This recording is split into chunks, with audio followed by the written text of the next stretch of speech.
համակարգի հիմնադիրներից մեկն է եւ առողջապահական համակարգի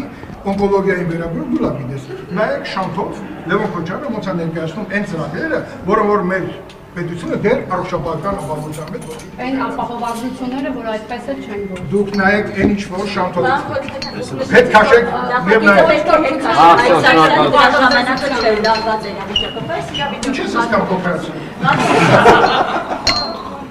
Դուք ինչքան լավ է վերով, չնայած դուք ստորագրություններ եք դնում, ասում եք հիմա նախագծի ժամանակը չէ կատարվում Գնալեք դու իմ նկարը գրկած անդադ վազում Եկեղեցի կաթողիկոսի հարցը քննարկելու ժամանակ Այսօր մենք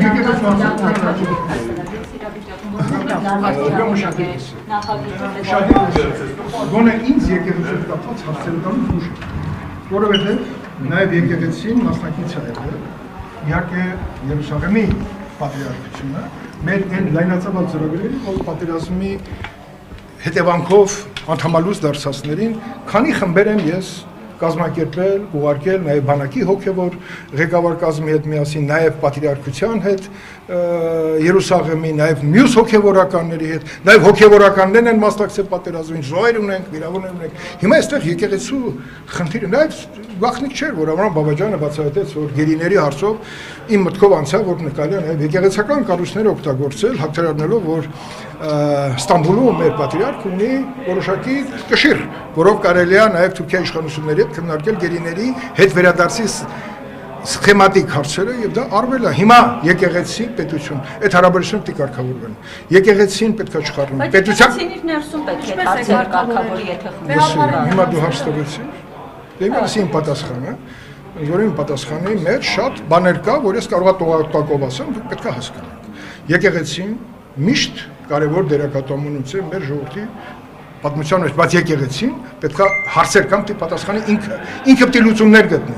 Երբ որ հոգևորականը Կիրանցում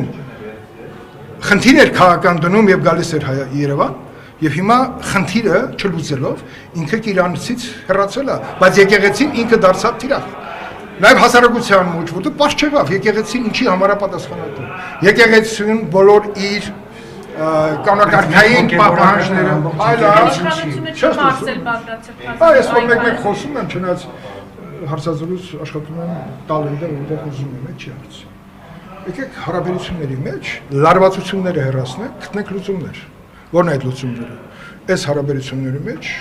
այն ինչ որ ասում, ինչ որ կեսարին է։ Եկեք հիմա այդտեղ չխառնելով, նաև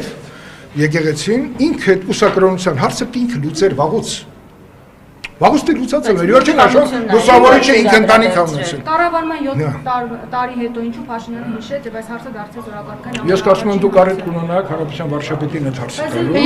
Բայց Հանրապետության, բայց ես մի լավ բան եմ տեսնում այս ամենի մեջ, այս քննարկումները բացի որ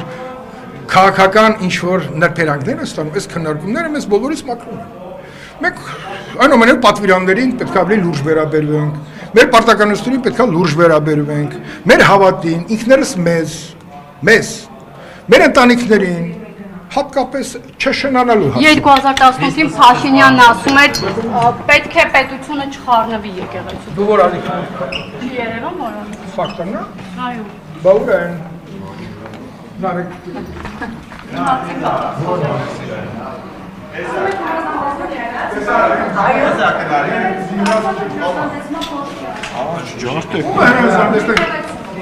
Որ հնազանդեցնողը նենք ձեզ կա հնազանդեցնեինք, ինչ մասին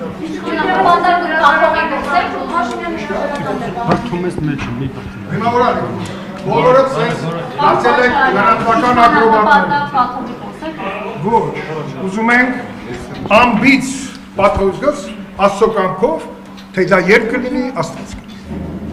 Քվեի մեջից եք ընտրել այդ ամբից։ Իմիջիանոց կատակով ժամանակին նա դա Չգիտեմ անուններ տամ թե չէ, բայց Լևոն Տեր-Պետրոսյան, Հանրապետության առաջին նախագահ, ասես որ կատակն ենք Սիլվա։ Նա ասում է։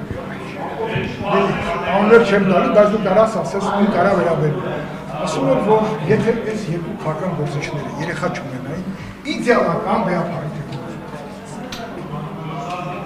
Հիմա դուք այդ հանձնախմբում կարող եք։ Ոչ։ Ոչ, ես Չէ, այս հանձնախմբը հատկապես Ես այս հարցերը թողեք որով անենք, չի մասն է խոսքը։ Այս անվտանգային հարցերը դուք հետևել եք, ասեք այս 2 օրը։